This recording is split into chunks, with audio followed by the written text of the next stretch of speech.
Hey, Quentin, I'm wearing a tie. I don't know why. July. Gaming cookie guy. Entertainment.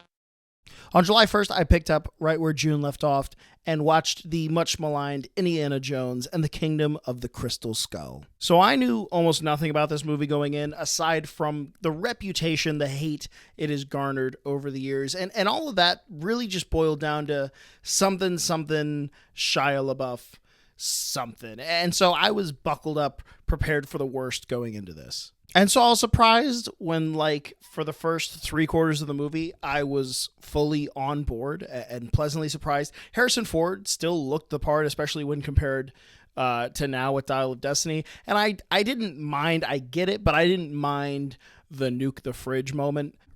Really, the only part I didn't like about the early part of the movie, for the most part, was Cate Blanchett. Her villain throughout the movie never really worked for me. She was always kind of on the wrong side of ridiculous and non-threatening. And then we reached the jungle, and the movie still had me when Shia LaBeouf did a sword fight while getting hit in the crotch.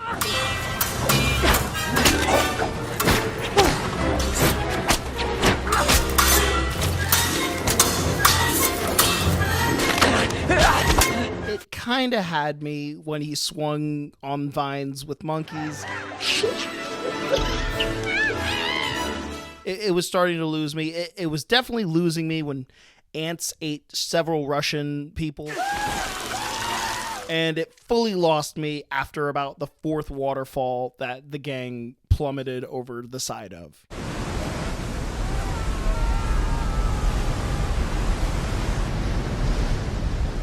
So overall, I'd say not as bad as its reputation would suggest, but yeah, not great, especially not towards the end. I give Indiana Jones and the Kingdom of the Crystal Skull, directed by Steven Spielberg, a 5 out of 10. Then on July 2nd, the culmination of nearly 5 decades, I watched Indiana Jones and the Dial of Destiny.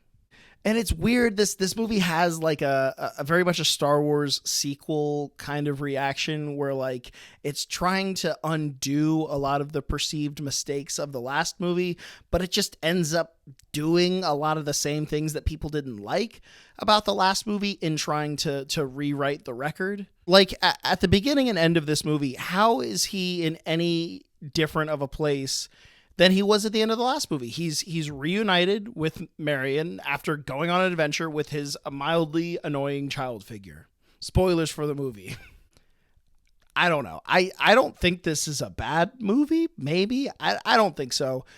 But if you really wanted to dust old Indiana Jones and Harrison Ford off to give him one last adventure, this is really the story you wanted to tell. The Last Crusade saw him ride off into the sunset with the promise that there would be more adventures in the future. Kingdom of the Crystal Skull ends with Indiana Jones settling down, leaving that life behind him. It's supposed to be the big one last ride. And then we do that ride again for no real reasons. In fact, reasons that rob him of his agency in the movie. And more or less, that's kind of how the whole thing feels. It kind of just feels like he's dragged along for the ride in his own movie. And now I probably know what people felt like watching Kingdom of the Crystal Skull all those years ago. Except I'm not mad at this movie. I'm just disappointed. For more of my thoughts on this movie, please check out my rewrite video that did surprisingly well for a video with its title. I give Indiana Jones and the Dial of Destiny, directed by James Mangold, a 4 out of 10. On July 4th, off from work for the national holiday, I watched a movie that was getting some buzz online. This is Netflix's Nimona, although I think it's like kind of technically the last of Blue Sky Studios from Fox. It's a whole thing. It came out on Netflix. Nimona is about a knight and a shapeshifter forced to go on the run after the knight, played by Riz Ahmed, or voiced by Riz Ahmed, is framed for a crime he did not commit. It is set in a future fantasy world where everybody has laser swords and hollow shields and stuff like that, which I found really creative for a setting. It frees up the writers to do whatever they want because they can bring both the tropes of sci-fi and fantasy into it and just completely break the rules however they please. The only real detractor for me was the animation style, and that's purely a preference thing because I've seen plenty of praise for the animation style online. It has a similar vibe to like the Dragon Prince or even that Iron Man show where he was a teenager for some reason. And to me, that style just looks unfinished. I don't know. Again, it's strictly a personal taste. What they do nail in every scene are the facial expressions. So expressive, so fun. That's really where they have some play with these characters and where they endear them to you. I'll say this movie ends a bit flatly, but I'll give it a pass for all the great stuff before it. It has some obvious but nonetheless good messaging directed at children about the perception of people and if we are the labels that are placed upon us by society. I give Nimona, directed by Troy Kwan and Nick Bruno, a solid 6 out of 10. On July 5th, I clearly had nothing better to do, and so I watched Plane starring Gerard Butler. Jared. Not going to spend a lot of time on this one because if you're picturing the movie Plane starring Gerard Butler, it's exactly that. It's what you think it's going to be. At this point, we have enough of a sample size of this work and this type of movie that we know what we're going to get out of a character named Brody Torrance. I give Plane, directed by Jean-Francois Richet, a 4 out of 10. I can say that, but not Gerard. On July 7th, I finally watched a movie that I've been avoiding seeing ever since I saw those Jason Alexander ads as a kid, The Hunchback of Notre Dame. From every angle, much above, she's gotta love a guy like you. A guy like you. I'd kind of heard how darkly skewed this movie was over time growing up, but I didn't believe it until I saw it for myself. And yeah, outside of the gargoyles and George Costanza himself, this movie takes itself totally seriously, start to finish. And it's that beautiful in that ugly type of way, which I think is very intentional.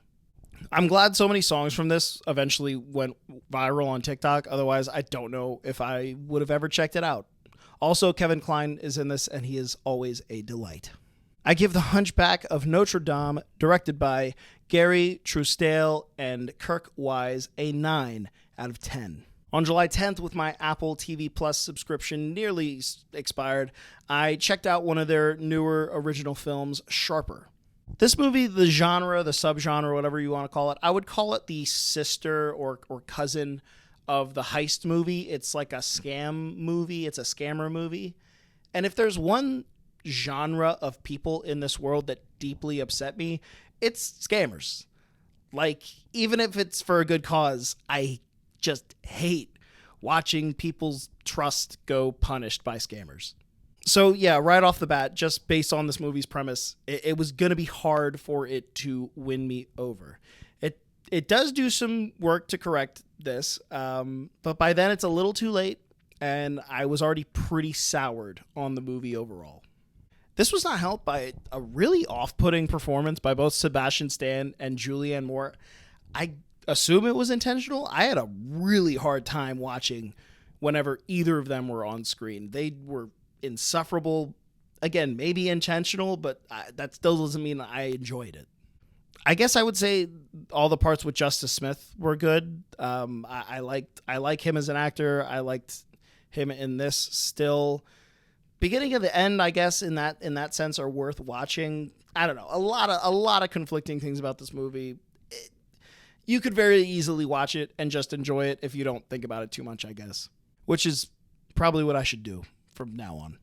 But I won't. I give Sharper, directed by Benjamin Caron, a 4 out of 10.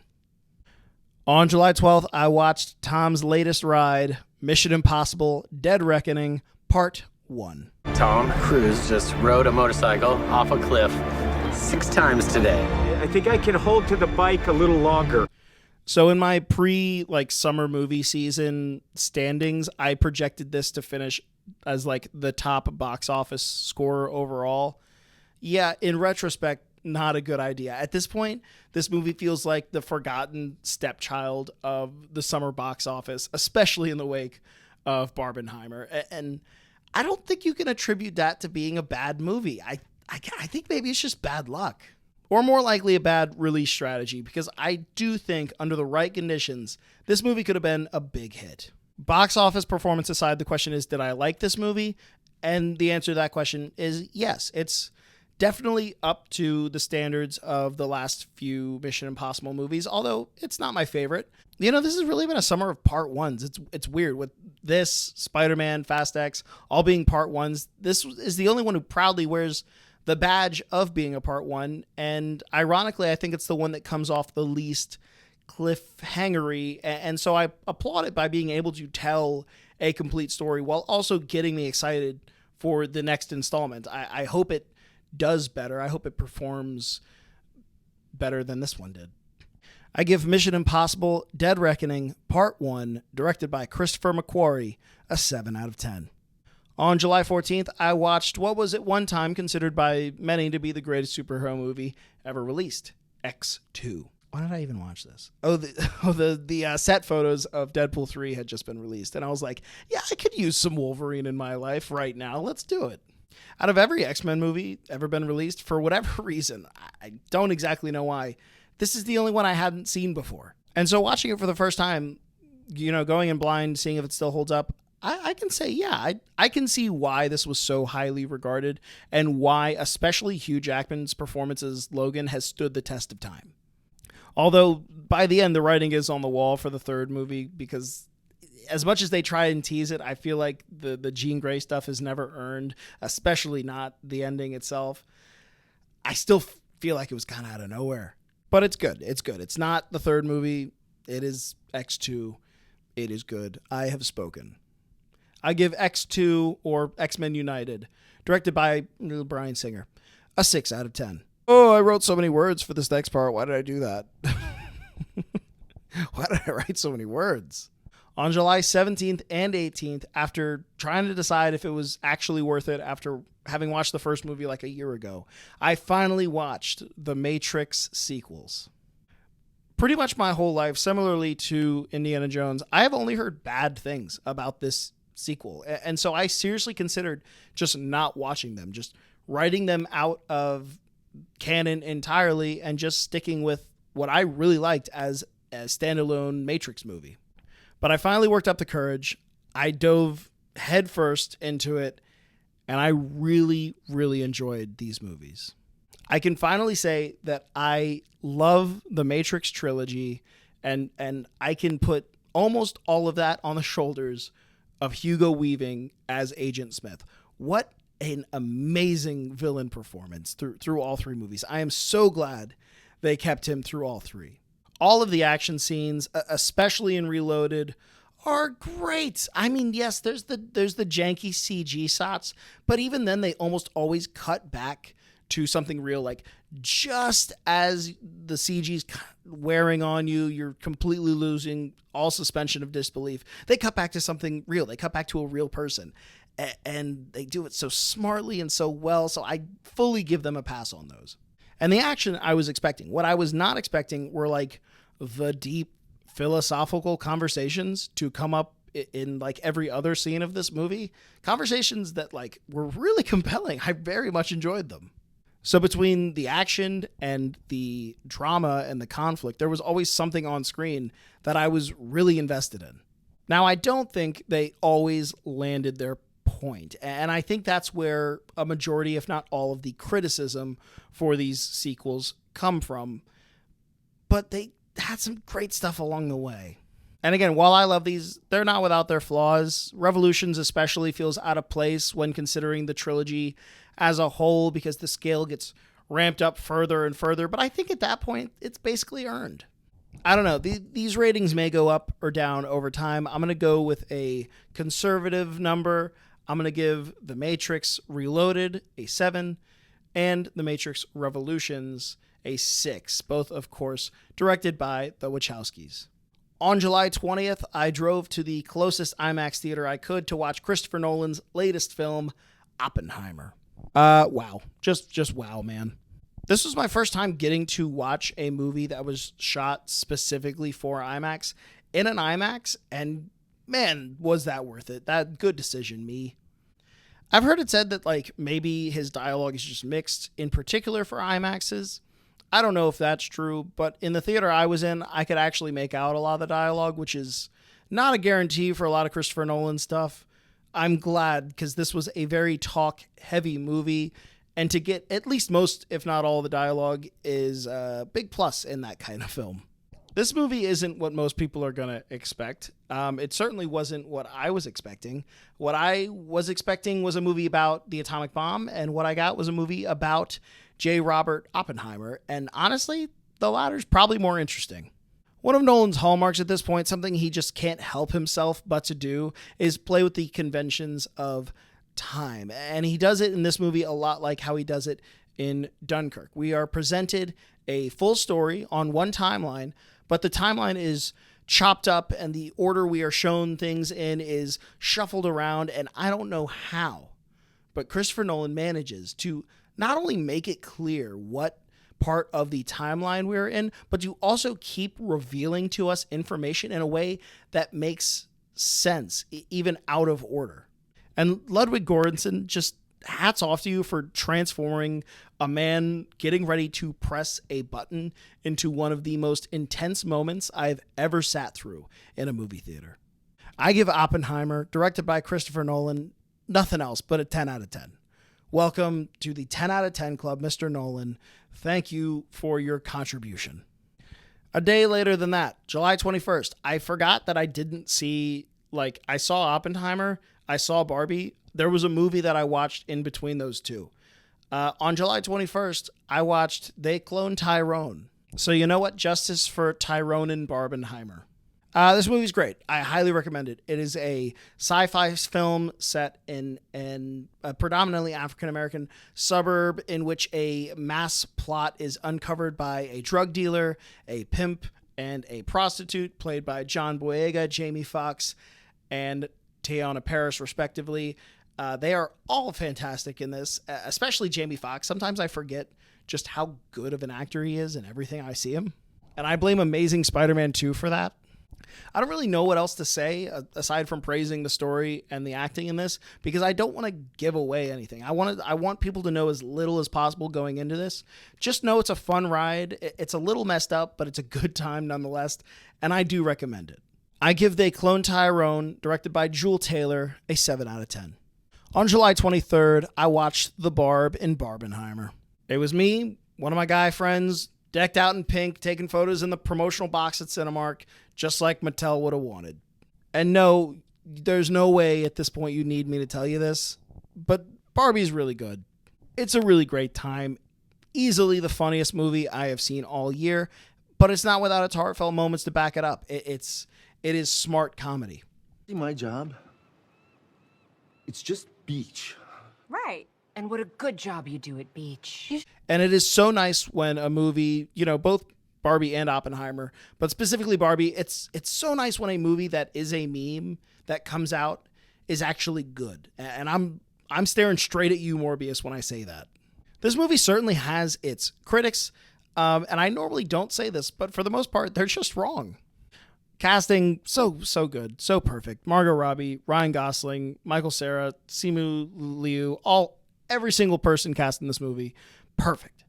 I had heard that Ryan Gosling sang in this movie, and he does. Twice. Both times for a different reason, both times to extremely great effect. I give Barbie, directed by Greta Gerwig, a 9 out of 10. I'm cautiously optimistic for the rest of the 13 Mattel movies that will follow in this wake. On July 24th and 25th, I watched two movies that I'm going to lump together in my brain for all time because I'm going to classify them both the same way. They're both boring downers. It's after the high of Barbie, I went to an extreme low. The first of those being a movie called Together, starring Ed Helms of The Office fame. This movie is about a middle-ish aged man, who decides he wants to have a child, and the following relationship he has with the surrogate mother throughout the pregnancy. I might like this movie on rewatch. Maybe. I don't know. I was completely wrong on what I thought this movie would be, and so that's not the movie's fault necessarily, but it's still to its detriment. One major issue is that I never liked Ed Helms' character, and he's absolutely the whole main thing. I never felt like I understood him or his reasons for wanting to become a father. Like, I feel like that should have been established pretty far up front. And yet I'm just supposed to go with it the whole movie. Like, I really need to understand that in order to like this character and therefore like this movie. So I don't know, maybe it was in there, but dumb it down for me. Make it simple. I give Together, directed by Nicole Beckwith, a 4 out of 10. The other movie in the Downer double feature is called On the Count of Three. It is a movie about two lifelong friends who make a suicide pact but decide to spend their last day together. Sounds like a fun ride. I say that ironically, but some of that actually is. Like, this is meant to be a dark comedy. This isn't supposed to be like an overly serious drama. A lot of that coming from the actor, director, Gerard Carmichael himself. He definitely brings the best moments of this movie, and good, because it is his movie. But much like Together, again, these movies will forever be lumped together in my mind. Together. It just didn't give me what I wanted. And I sound like a baby saying that, but wah, I didn't get what I wanted. This movie shared a lot of DNA with, like, kind of like a road trip style movie, or Friday than I would have liked to see, kind of just like a slice of life, day in the life type of movie. And that's fine. You're just playing with way higher stakes, and that's such a harder balance to strike. I'm for sure being too hard on both of these movies. They're both, I promise you, they're probably both better than I'm giving them credit for, but I make no pretense about this being some objective truth. This is just where these movies found me in my lifetime, and they found me at a wrong time. I hope they find me again at the right time. I give On the Count of Three, directed by Gerard Carmichael, a 4 out of 10. After another week of debating it, on July 26th, I cracked and I checked out the legacy sequel, The Matrix Resurrections. Whereas most people had to wait 20 years for this, I had to wait like a week between finishing Revolutions and starting Resurrections. And like, just to rewind a little bit, the fourth movie did an interesting thing when watching the third movie, which is I knew it existed. Like, no one watching Matrix Revolutions knew that a fourth one was coming out. And so they didn't know what happened at the end, but I knew Neo would live. And so that kind of colored my opinion of it. What I was not ready for, and full spoilers ahead, was Trinity to come back. Like, it was nice to see her, but at least Neo's death had some ambiguity built into it. She was stabbed, like, a lot. That's just the tip of the iceberg. To its credit, I think it does a lot of things right. I think the beginning setup, like the first third of this movie, is really great, but it kind of loses itself after. And in that way, I think it's very much of a Matrix movies. It asks so many good questions. It starts off so strong and then loses its way. It doesn't really know what to do with itself. It doesn't exactly know how to answer the questions it is raising. Where this movie really falls short, where it is really lacking, where the other ones made up for it, is in its action and especially in its villain. Like, how dare you even try to do Agent Smith again without Hugo Weaving? Like, do something, anything else. Dive into the concepts of the new Morpheus being based off Agent Smith and Morpheus. What does that even mean? What does it mean for a machine to wake up? Make Neil Patrick Harris's character a larger focus. Make him more menacing. I'm sorry, Jonathan Gross. You play a good king, but you will never be my Agent Smith. And so it's all these little things that just add up, and where that was kind of endearing for the first one, where I gave the first one a lot of leeway, it just doesn't work for me in this fourth installment. If I had a nickel for every legacy sequel that retconned the previous movie and began our hero as a depressed shell of himself that ultimately disappointed me by not living up to its historic franchise name that I watched in July 2023, then I would have 2 nickels, which isn't a lot, but it's weird that it happened twice. I give The Matrix Resurrections, directed by Lana Wachowski, a 5 out of 10. I am not excited to talk about this next entry, and so I'm not going to. I give Secret Invasion, directed by Ali Salem, a 2 out of 10. On July 26th, I watched a movie that has a bad title, just Bad title. Don't give it this title. Give it anything else. It's called 5/25/77. Why? Why would you do that? Like, it's clever, but I heard this recently. Things can be too clever. Like, only the people who understand this joke are going to like this title. To the rest of the people, it's a string of random numbers that's difficult to remember.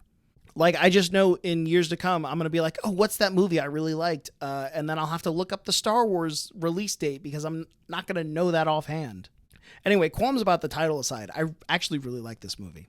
So this movie is an autobiographical film about its director, Patrick Reed Johnson, growing up, being interested in filmmaking, and all that kind of culminating with a visit to LA and then by watching the first Star Wars movie. And weirdly enough, as I was watching this, as I was enjoying it, I realized this movie is exactly what I wanted last year's The Fabelmans to be. Like, I'm sorry to Steven Spielberg, but Patrick Reed Johnson had the life that I thought you would have had. He did it better. He did your life better. You can just tell with this movie, there's so much nostalgia wrapped up into it, and that just bleeds through. And you get this warmth of childhood feeling coming through the screen, and you just get wrapped up in it. It's a really enticing feeling. I liked watching this movie a lot. There's not a lot to overcomplicate. And so I give 5/25/77, directed by Patrick Reed Johnson, a 8. 8 out of 10. Not a movie, but a quick shout out. On July 28th, I finished watching both seasons of Centaur World, created by Megan Nicole Dong. And I have had so many quotes and music lines and scenes stuck in my head from that movie, and I have nobody to talk about it with. Where is the Centaur World fandom? Please direct me to them so I can say the word Daddleton and people understand what I'm saying.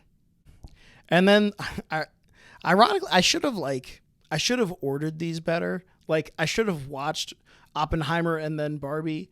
And similarly, I should have watched 5/25/77 and then watched Star Wars, like Episode 4, A New Hope, original recipe, Star Wars. Like, I can create a through line here, and I keep putting random things in the middle of them. But that is exactly what I watched. On July 29th, I watched Star Wars. In fact, I got to go to the Houston Symphony Orchestra presentation of it. They were playing the score along with the movie in front of me.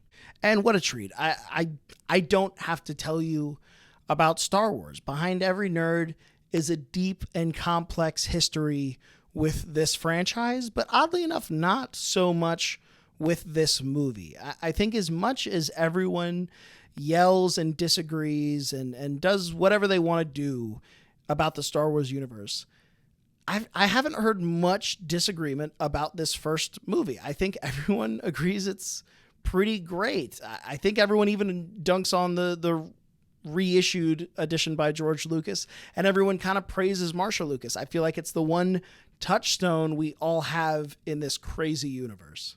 And so, yeah, add me to the list. I give Star Wars, just Star Wars, directed by George Lucas, an 8 out of 10. And finally, to close out the month, just a fun little animated movie I watched with my sister and niece. It came out, I believe, last year from a burgeoning animation studio I'm actually kind of a fan of. It's getting some steam. I'm very interested to see what they come out with going forward. This was My Father's Dragon. Praise for that animation studio aside. I didn't love this one. It's definitely more in the kids movie vein genre, so it's not for me. It's still got the great animation for this movie studio. It's even got some really good voice acting. It's just, for the most part, this was kind of a nothing. I never liked the main character. If you gather one thing throughout the series of me making these videos, it should be this: make your protagonist likable, or build a very likable world around them, or I'm not going to like your movie. It's not going to invite me in. And this one never did that for me. I always thought the boy was just a little annoying person, and the dragon honestly wasn't that much better. But, you know, it's not the worst time in the world if you're forced to watch this with your child. Other than that, not a ton of reason to come back to this. I give My Father's Dragon, directed by Nora Twomey, a 3 out of 10. And Quentin, that is I Don't Know Why Tie July. We are solidly in the back half of the year with the future of the movie season kind of a question mark at the moment. You know, a lot of things are getting pushed back. Dune just got pushed back. So I'm hoping for the best. I hope Hollywood decides to pay its actors. Until then, see ya.